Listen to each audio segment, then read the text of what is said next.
Ayo berinvestasi akhirat, bangun rumahmu di surganya. Sempurnakanlah ibadah Anda dengan beramal jariah yang pahalanya tidak terputus hingga akhir kiamat dengan ikut berdonasi untuk pembangunan Masjid Agung Al-Akbar Kota Sorong.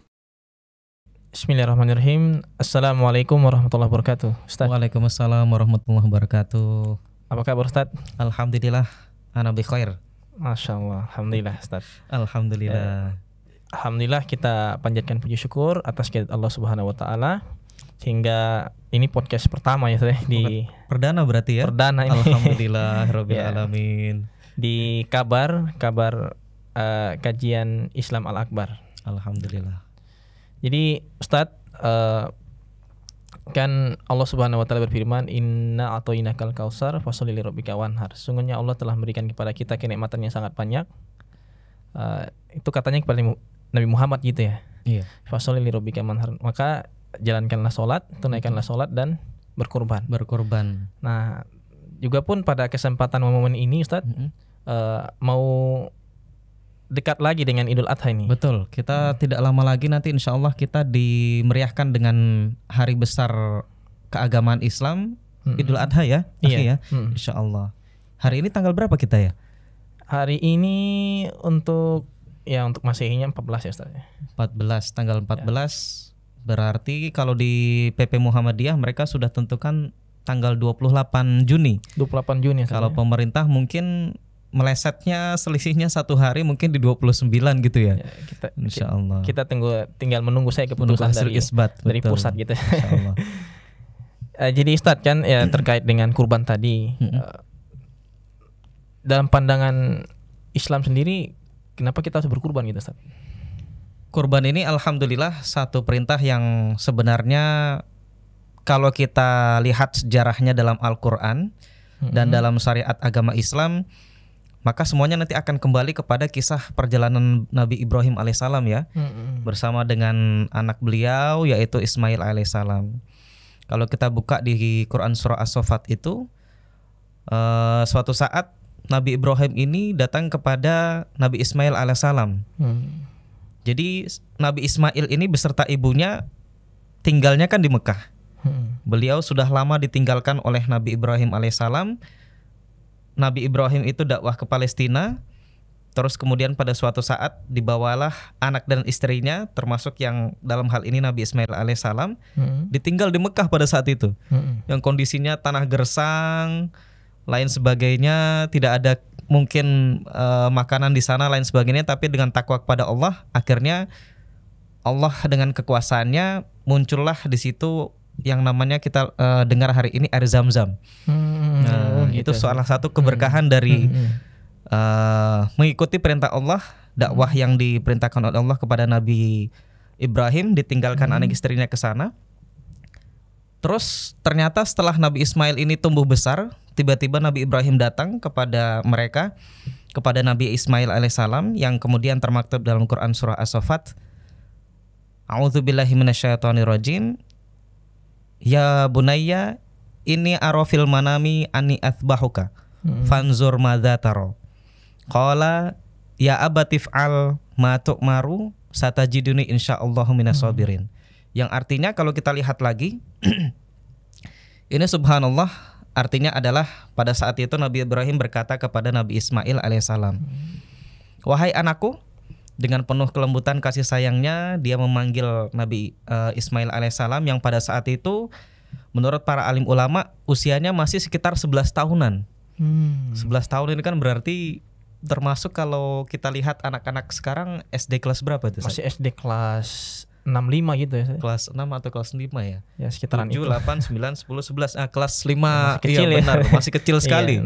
Tapi dengan posisi Nabi Ismail alaihissalam, dengan ayahnya yang begitu hebat, Nabi Ibrahim alaihissalam, pendidikan keislaman dan kesalehan dari seorang anak Nabi Ismail alaihissalam ini, di usia 11 tahun pada saat itu dia mengatakan, tadi kan Nabi Ibrahim berkata kepada Nabi Ismail, wahai anakku, sesungguhnya aku melihat dalam mimpiku, mimpi yang nyata, yang itu datangnya dari Allah, aku menyembelih dirimu.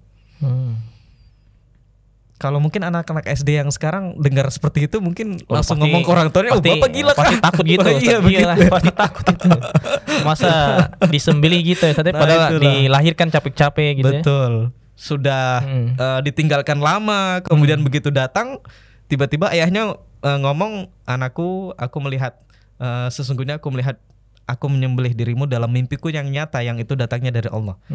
Tapi satu hal yang sangat menjadi inspirasi bagi kita, dan ini juga sebenarnya menjadi PR bagi kita tentang sebenarnya bagaimana sih caranya Nabi Ibrahim alaihissalam ini mendidik anak-anaknya, mendidik keluarganya, sampai seorang Nabi Ismail pada saat itu yang diabadikan dalam Al-Quran, di Quran surah As-Saffat itu beliau mengatakan, qala ya abatif al matu'mar satajiduni insyaallahu minas sabirin, yang artinya, wahai ayahku, lakukanlah apa yang diperintahkan kepadamu dari Allah.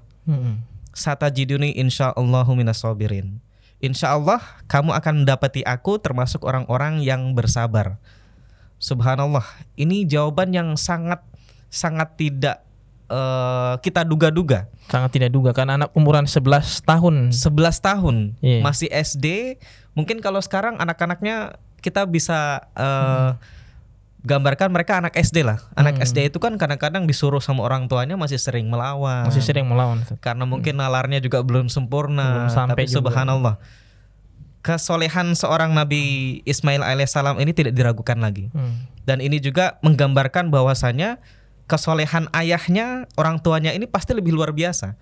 Karena biasanya kan kita tahu buah itu jatuh tidak akan jauh dari pohonnya. Tidak akan jauh dari pohonnya. Nah, artinya seorang anak yang soleh ini pasti juga tidak akan jauh dari kesolehan orang tuanya tadi. Sehingga alhamdulillah pada saat itu Nabi Ismail pun mengikhlaskan dirinya untuk disembelih. Dan ternyata Dengan penuh mimpi ini dialami oleh Nabi Ibrahim berkali-kali.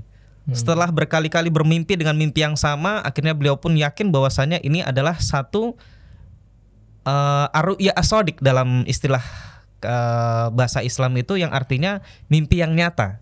Jadi bukan hanya sekali ya gitu. Bukan hanya sekali. Jadi berkali-kali ya. Sudah berkali-kali beliau mimpi dengan mimpi yang sama, dan ini terlihat Iya, iya. seperti nyata. Yang artinya beliau pun sadar bahwasanya ini sebenarnya perintah dari Allah Subhanahu wa taala. Kemudian akhirnya beliau menyampaikan kepada anaknya Nabi Ismail alaihissalam yang saat itu masih usia 11 tahunan, dan inilah jadi sejarah tentang pelaksanaan penyembelihan kurban. Penyembelihan kurban. Yang alhamdulillah hari ini dilestarikan dan juga dilaksanakan dan juga disyariatkan kepada umat muslim. Nah, jadi setelah kasus itu kemudian Nabi Ibrahim dengan sebilah pisau yang tajam akhirnya kemudian hendak menyembelih Nabi Ismail alaihissalam sesuai yang diperintahkan oleh Allah Subhanahu wa taala.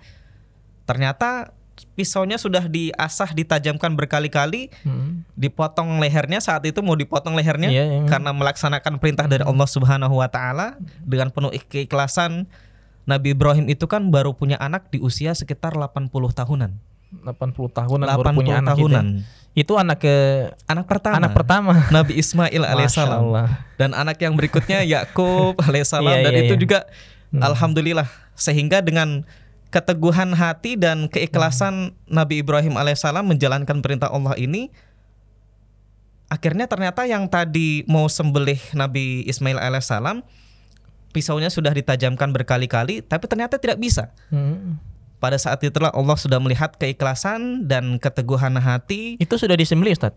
Pada saat itu mau disembelih tapi lehernya nggak bisa kepotong. Oh begitu. Akhirnya ketika Allah Subhanahu wa taala telah melihat keikhlasan dan keteguhan hati dan benar-benar keseriusan dari Nabi Ibrahim dan Nabi Ismail alaihissalam melaksanakan perintah Allah, barulah pada saat itu malaikat turun membawa satu, dalam bahasa Arab itu bahasanya kobas.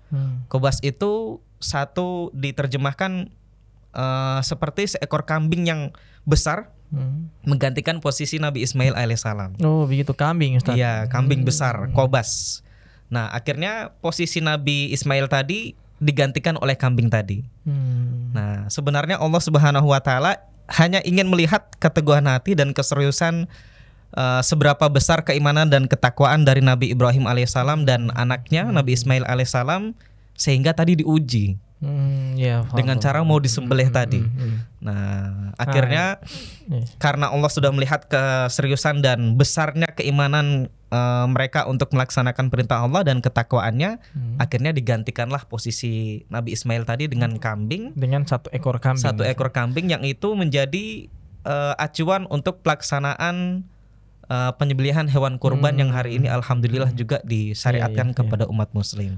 Itu kambing kan Ustadz? Kambing. Nah, pertanyaannya nih, kenapa sapi Ustadz sekarang? Kenapa sapi? Iya. Nah, inilah kalau kita lihat lagi, dulu yang disembelih oleh Nabi Ibrahim, ternyata Allah turunkan kambing, dibawa oleh malaikat untuk menggantikan posisi Nabi Ismail alaihissalam. Iya. Kok sekarang bisa jadi kambing? Bisa jadi sapi.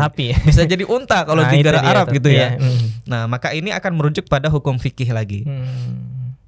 Kita melihat dalam Al-Quran, ternyata yang dibolehkan untuk disembelih itu adalah bahimatul an'am, yang artinya adalah hewan ternak tertentu. Kalau kita lihat buka dalam Al-Quran itu, ternyata al-an'am yang artinya hewan ternak itu ada sekitar 24 ayat yang menyebutkan al-an'am, yang ternyata al-an'am itu adalah hewan ternak tertentu yang dibolehkan untuk disembelih di hari ketika pelaksanaan Idul Adha, yaitu yang pertama adalah unta, terus kemudian yang kedua adalah sapi, dan yang ketiga adalah kambing. Kalau unta itu usianya minimal 2 tahun, kalau sapi minimal usianya 2 tahun, dan kalau kambing minimal usianya 1 tahun. 1 tahun. Jadi kalau sapi, kita punya sapi misal umurnya baru 1 tahun, berarti belum layak sebenarnya. Belum layak kalau 1 tahun. Iya. Dan hewan ternak ini yang disebutkan untuk disembelih tadi dengan catatan juga harus sehat, tidak ada cacat dalam fisiknya, dan kemudian sudah sampai pada umurnya tadi. Nah, seperti itu. Ya baik Ustadz, mungkin kita jeda sedikit dulu saya. Tadi saya lupa nih memperkenalkan Ustadz nih. Oh lupa kita lupa kenalan ya. Kita lupa kenalan Ustadz. Walaupun kita sudah kenal Ustadz, cuman kan saya perlu menyampaikan kepada pemirsa bahwa sedikit biografi dari Ustadz ya.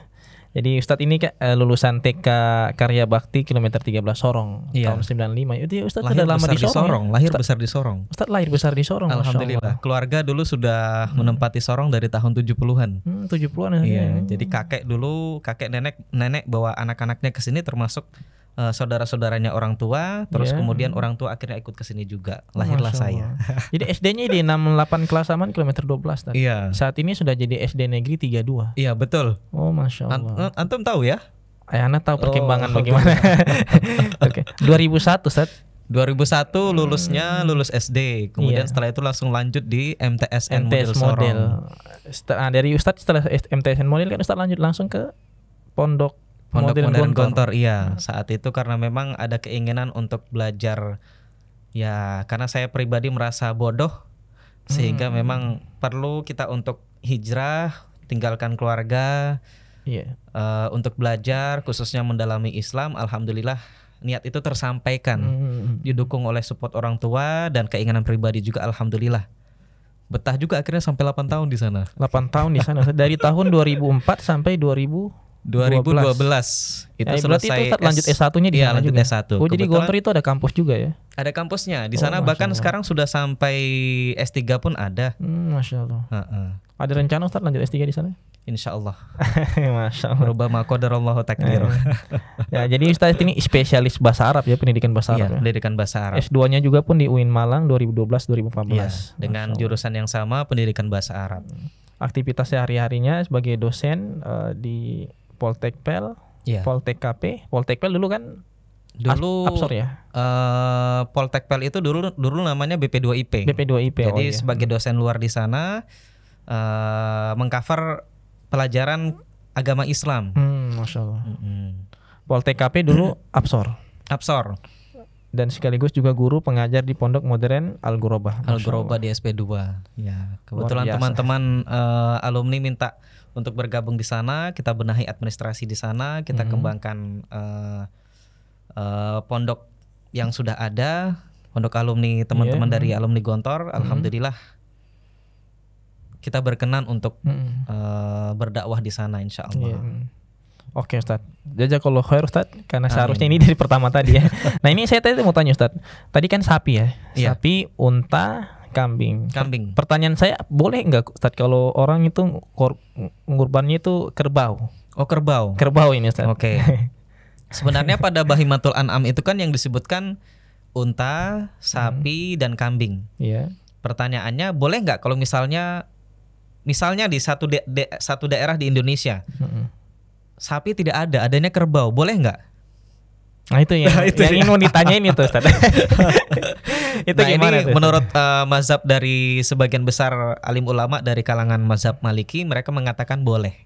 Dari kalangan Maliki. Ya, dengan melihat bahwasannya ada ilah, ada sifat yang sama, ada unsur fisiologis, bentuk fisik yang sama antara kerbau dengan sapi. Sama halnya ini berarti mengambil hukum kias. Kias itu kan berarti kita menganalogikan. Iya. Menyamakan hukum sesuatu yang sudah ada dalam Al-Qur'an atau dalam hadis dengan sesuatu yang masih baru sifatnya. Seperti misal kita lari dulu ke yang lain nih, Akhi. Misal dalam Al-Qur'an itu kan tidak ada narkoba. Iya, Lantas apa hukumnya? Halal atau haram? itu. Itu dia. Maka ini kita kenal dalam sumber hukum Islam ada dikenal hukum yang namanya kias. Kias itu artinya kita menganalogikan sesuatu yang sudah ada dalam Al-Qur'an ataupun hadis dengan sesuatu yang sifatnya masih baru untuk nanti kita tarik hukumnya. Nah, tadi kita kasusnya adalah narkoba. Narkoba itu kan tidak ada dalam Al-Qur'an, tidak dalam hadis. Berarti sesuatu yang tidak disebutkan dalam Al-Qur'an dan hadis boleh dong, halal, begitu ya? Salah. Ternyata ini salah. Kenapa salah? Karena ternyata narkoba ini sesuatu yang punya ilah atau sifat yang sama dengan al-khamar yang sudah disebutkan dalam Al-Qur'an. Yang itu adalah haram, tidak boleh kita konsumsi, sedikit ataupun banyak tetap haram. Hati-hati, kita kadang-kadang tertipu dengan bahasa marketing. Saya pernah dapatkan itu, bahkan ini sudah sampai di televisi ya. Ada iklan minuman kaleng. Katanya 0,0 sekian persen alkohol, 0,0% alkohol. Nah, Kita nggak tahu 0,0% berapanya, apakah 0,01, 02, 03, 04 atau 05 kan nggak dicantumkan. Iya. Di kalengnya hanya dicantumkan 0,0%. Nah, padahal mungkin ada 0,01, 02, 03. Nah, ini kan berarti ada unsur alkoholnya. Hati-hati, kita jangan sampai tertipu. Yang ternyata kalau kita ambil dari hukum kias tadi, narkoba hukumnya sama haramnya dengan al-khamar, minuman alkohol yang sudah disebutkan dalam Al-Qur'an, sehingga hukumnya sama-sama halal. Sama-sama haram, sama-sama haram gitu. Sehingga ini adalah pengambilan hukum berdasarkan hukum kias tadi. Nah, kita kembali lagi ke kasus yang tadi yang Akhid sempat tanyakan. Kerbau. Sapi dan kerbau ini kan ilahnya sama, sifatnya sama. Artinya dari bentuk fisiologisnya, bentuk tubuhnya juga mirip. Dan dari cara makannya juga mereka sama-sama pemakan tumbuh-tumbuhan. Antara kerbau dan sapi makannya sama-sama rumput. Habitatnya pun sama, mirip. Cuman bedanya mungkin kerbau lebih sering di lumpur-lumpuran begitu, tempat-tempat yang basah gitu ya. Kalau sapi bisa, tapi mungkin tidak terlalu sering intensitasnya. Nah, sehingga dari mazhab Maliki tadi mereka mengatakan boleh hukumnya disamakan antara sapi dan kerbau. Sama halnya dengan kambing itu kan yang disebutkan unta, sapi, kambing. Kambing kalau misal kita ganti dengan domba atau biri-biri boleh nggak?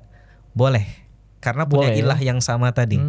Berdasarkan hukum kias yang kita gunakan tadi. Nah, sehingga jawabannya adalah boleh. Masya Allah. Gitu. Baik Ustadz, nah ini tadi banyak orang tuh yang bertanya-tanya juga Ustadz. Orang tua saya sudah meninggal gitu. Oh iya. Nah, pengen sekali berkurban untuk orang tua. Oh iya. Nah itu gimana Ustadz? Hukumnya itu? Hukumnya boleh atau enggak gitu ya? Itu orang sudah meninggal mau berkurban untuk orang tua atau orang yang sudah meninggal di mungkin saudaranya. Ya. Itu gimana Ustadz hukumnya itu? Hukumnya adalah boleh. Boleh. Meskipun memang berkorban itu tidak dikhususkan untuk orang, diniatkan kepada orang yang sudah meninggal. Tapi sebenarnya itu adalah dikhususkan bagi orang-orang yang masih hidup. Tetapi pahalanya bisa mencakup juga kepada anggota keluarganya yang sudah meninggal juga. Tapi tidak ada salahnya juga kalau misal kita mengkhususkan pahala tadi untuk namanya mungkin untuk orang tua atau saudara kita yang sudah meninggal, ini dibolehkan juga. Dibolehkan juga. Karena dasar dalilnya adalah sebagaimana yang disabdakan oleh Rasulullah dalam hadis riwayat Muslim, yang hadis ini juga sudah masyhur, seringkali kita dengarkan. Bunyinya adalah idza mata ibnul adam in qata amaluhu illa min salasin. Yang pertama adalah shadaqatun jariyatun, yang kedua adalah au ilmun yuntafa'u bihi, yang ketiga adalah awaladun sholihun yad'u lahu. Yang artinya adalah jikalau anak cucu Adam itu anak manusia dalam arti hadis ini meninggal, maka terputuslah semua amal ibadah, semua pahala yang pernah dia lakukan. Kecuali kata Rasulullah dalam 3 hal. Yang pertama adalah sedekah jariyah. Sedekah jariyah. Yang kedua adalah ilmu yang bermanfaat, dan yang ketiga adalah awaladun sholihun yad'u lahu, seorang anak soleh yang mendoakan dirinya. Nah, kita ambil pada unsur yang ketiga, waladun sholihun yad'u lahu, yang artinya adalah seorang anak soleh yang mendoakan dirinya. Ini berdasarkan ta'wil hadis, penjelasan hadis tentang unsur yang ketiga ini, para alim ulama mayoritas mengatakan bahwasanya ini tidak hanya terbatas kepada anak kandung yang punya unsur tali darah atau mungkin unsur pernikahan. Artinya mungkin anak kandung atau mungkin anak biologis, tidak hanya seperti itu. Tapi ini juga mencakup bahkan semua saudara kita seiman dan seislam. Oh begitu satu. Iya, bahkan Rasulullah juga dulu pada masanya beliau pernah berkorban 1 ekor kambing, yang kemudian dalam hadisnya beliau mengatakan Allahumma hadhihi minka wa minni fataqabbal ya karim, yang artinya dalam hadis ini adalah pada saat itu Rasulullah menyembelih kemudian berdoa, ya Allah sesungguhnya ini adalah darimu, fataqabbal minni, terimalah persembahan kurban dariku yang ini sebenarnya adalah darimu ya Allah, ya karim, wahai Tuhan yang maha agung, yang maha mulia. Nah, kemudian beliau mengatakan hadhihi minni wali ummati liman lam yathbah. Ini adalah dari kurban dariku dan juga untuk umatku yang tidak berkorban. Artinya bahkan pada hadis ini Rasulullah juga mengatakan bahwasanya 1 kambing ini tidak hanya bisa bernilai bagi Rasulullah, tapi juga untuk umat-umatnya lainnya yang tidak berkorban. Nah, artinya kita ambil tadi pada poin pertanyaannya adalah apakah boleh kita persembahkan, kita niatkan bagi orang yang sudah meninggal? Jawabannya adalah boleh. Boleh. Dan itu adalah landasan dalilnya tadi yang seperti sudah kita jelaskan tadi. Jadi boleh kepada siapapun. Boleh. Saudara seiman ya. Saudara seiman. Bahkan tidak hanya mungkin saudara kita yang ada hubungan tali darah pernikahan, mungkin kita ada hutang budi sama orang yang mungkin pernah membantu kita, kemudian dia sudah meninggal, kita niatkan pahalanya untuk atas nama orang tersebut, dibolehkan. Oke, nah Ustaz. Apakah ada doa-doa khusus, doa-doa tertentu untuk menyembelih gitu Ustaz? Tadi kan ada doa itu Rasulullah berdoa untuk seluruh umat. Nah, ketika kita berkurban itu kira-kira adakah doa yang perlu kita bacakan sebelum menyembelih tadi hewan kurban? Nah, sebenarnya tata cara pelaksanaan hewan kurban ini yang pertama adalah niat, kemudian setelah itu kita berdoa. Nah, adapun niatnya tadi yang seperti sudah kita bahas tadi bahwasanya pada satu riwayat hadis tadi Rasulullah berdoa, ini fungsinya adalah untuk meluruskan niatnya. Allahumma hadhihi minka fataqabbal minni ya karim. Ya Allah sesungguhnya ini adalah darimu, milikmu, dan persembahan merupakan satu persembahan kurban dariku atau dari kami. Fataqabbal, maka terimalah ya karim, ya Allah Tuhan yang maha mulia, yang maha agung. Ini pertama berarti tadi kita meluruskan niatnya. Ini adalah yang disunahkan oleh Rasulullah. Kita baca niatnya tadi untuk meluruskan niat kita. Jangan sampai ada niat-niat lain di luar selain Allah masuk ke dalam niat itu, sehingga disunahkan oleh Rasulullah untuk kita berniat dulu, meluruskan niat kita tadi. Niat dulu. Seperti Nabi Ibrahim awalnya ikhlaskan dulu ya Ustaz. Betul. Beliau meniatkan dulu ikhlas untuk Allah Ta'ala, kemudian setelah itu melaksanakan penyembelihan. Nah, sebelum melaksanakan penyembelihan ini ada sebuah doa yang maksur, yang ini dari Rasulullah SAW. Salah satunya minimal adalah kita membaca Bismillahi wallahu akbar. Bismillahi wallahu akbar. Ini doa yang minimal kita baca ketika menyembelih tadi. Nah, mungkin disunahkan lagi bisa ditambahkan dengan sholawat Allahumma sholli ala Sayyidina Muhammad wa ala ali Sayyidina Muhammad, bisa ditambahkan di situ. Kemudian pada hari raya Idul Adha kita disunahkan banyak membaca takbir. Sehingga ketika menyembelih ada baiknya disunahkan juga penyembelih dan para jamaah juga bertakbir. Allahu akbar, Allahu akbar, Allahu akbar. La ilaha illallah, wallahu akbar. Nah, seperti itu. Nah, luar biasa, Masya Allah. Sependek itu ya Ustaz ya kalau mau menyembelihnya. Bismillahi wallahu akbar. Nah, ini ada sebenarnya ada hal yang menarik dari doa ini. Kenapa dibacanya Bismillahi wallahu akbar? Kenapa enggak Bismillahirrahmanirrahim? Itu dia. Itu dia. Kenapa ya? Nah, ternyata memang kalau kita lihat dari unsur Ar-Rahman Ar-Rahim ini Asmaul Husna yang artinya adalah Maha Pengasih, Maha Penyayang. Lagi Maha Penyayang. Yang dalam posisi kita menyembelih hewan kurban berarti kan kita menghilangkan nyawa dari hewan kurban yang kita niatkan tadi, yang kita niatkan ikhlas lillahi ta'ala, sehingga kita meminta izin pada Allah untuk menyembelihnya tadi. Yang sebenarnya Ar-Rahman Ar-Rahim ini jangan sampai kita baca ketika menghilangkan nyawa tadi. Sehingga itu mungkin sunnah yang bisa kita hidupkan, yang bisa kita ambil sebagai hikmahnya adalah Bismillahi dengan nama Allah, Allahu Akbar, Allah yang maha besar, yang memiliki segala-galanya. Nah, sehingga Ar-Rahman Ar-Rahim ini kan sifatnya untuk menghidupkan. Tapi kalau kita dalam posisi untuk mematikan, untuk mengambil nyawa, sebaiknya Ar-Rahman Ar-Rahimnya dihilangkan. Sehingga tadi dalam hadis yang maksur dari Rasulullah juga, Rasulullah pun membacanya Bismillahi wallahu akbar. Bismillahi wallahu akbar. Ini menghadapi sembelihan ya Ustaz. Iya. Apapun yang kita sembelih. Kadang ada kurban yang sapi yang hiperaktif sekali gitu. Hiperaktif. Jadi kita yang mau menyembelih juga, jamaah yang menyembelih itu kesulitan gitu, bahkan takut gitu.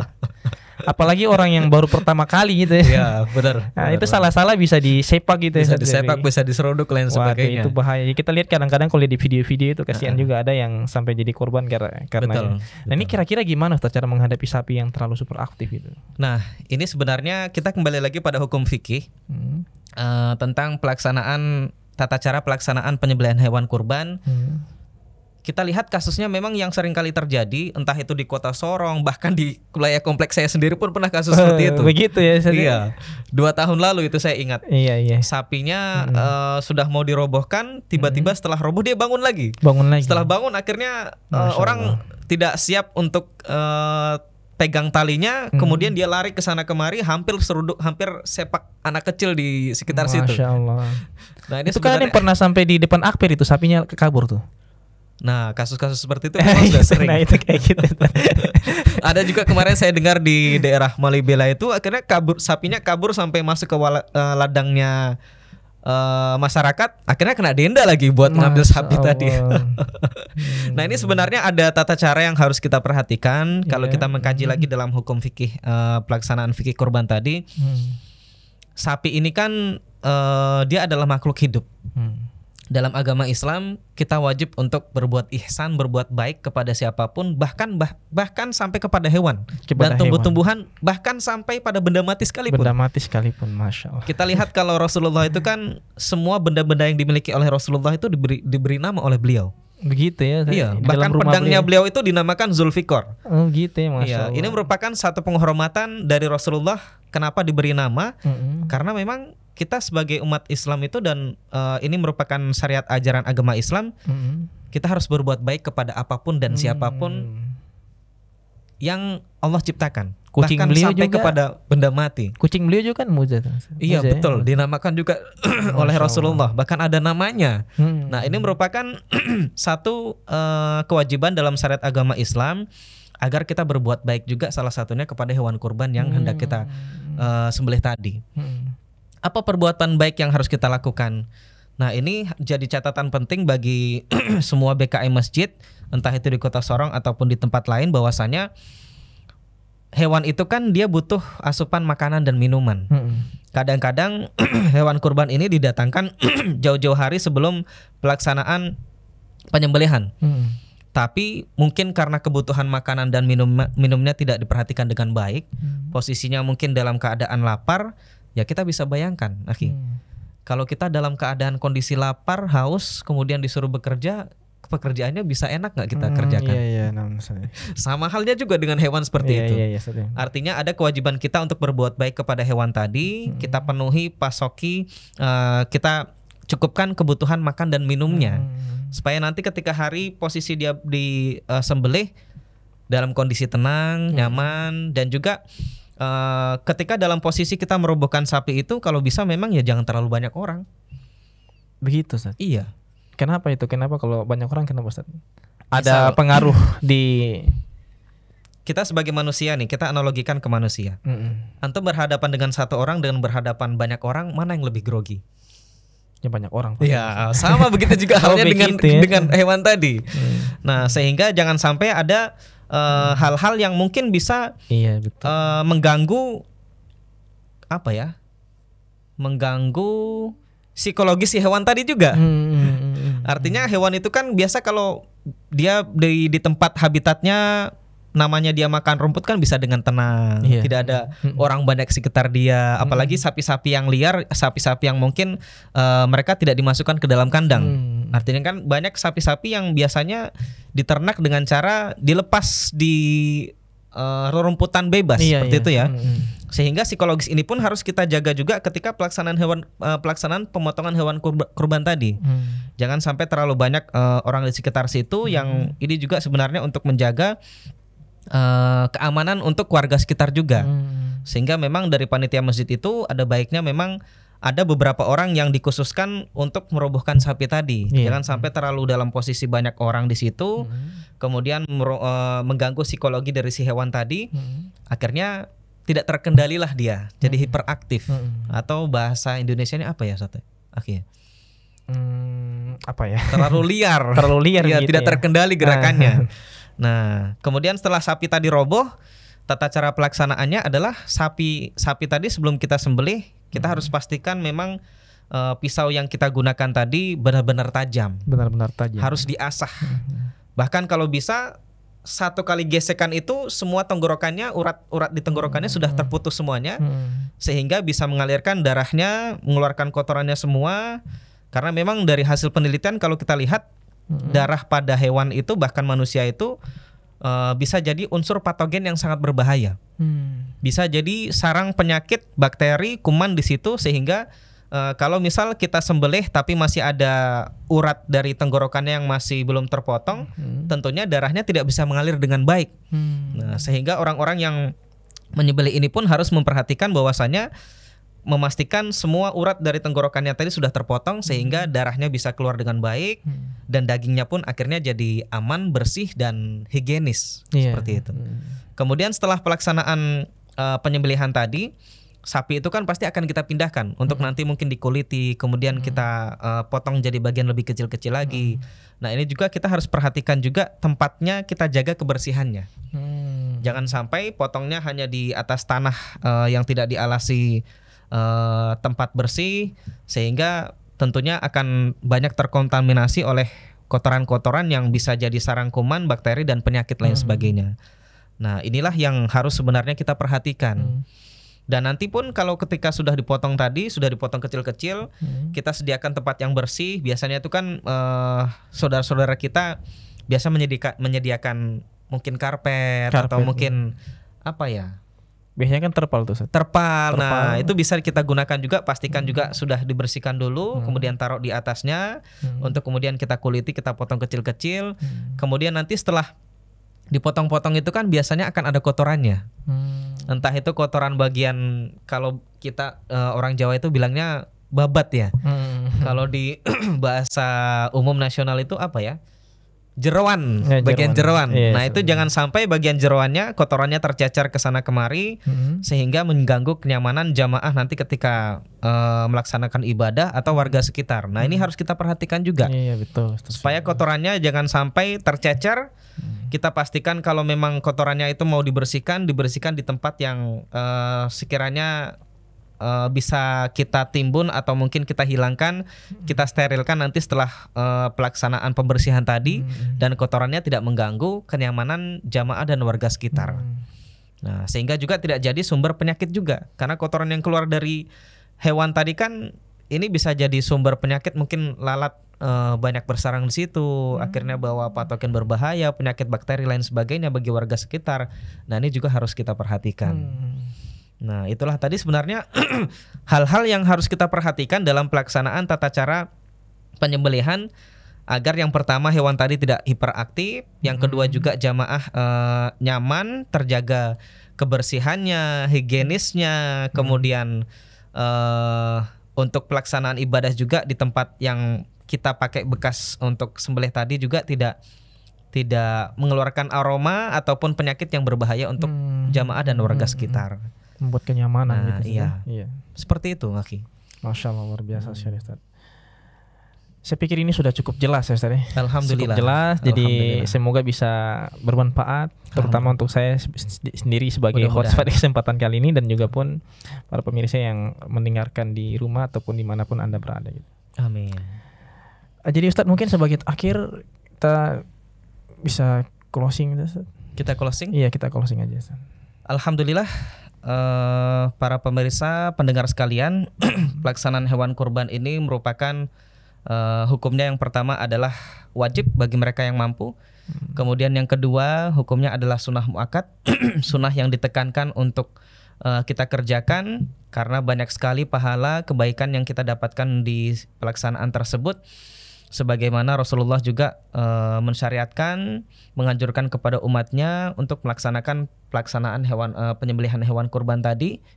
Bahkan dalam suatu hadis Rasulullah mengatakan sedekah yang nilainya mungkin lebih besar dari harga yang kita gunakan untuk membeli hewan kurban ini, nilainya akan berbeda dibandingkan jikalau kita menyembelih hewan yang kita sembelih di hari Yaumin Nahri, yaitu di hari Idul Adha.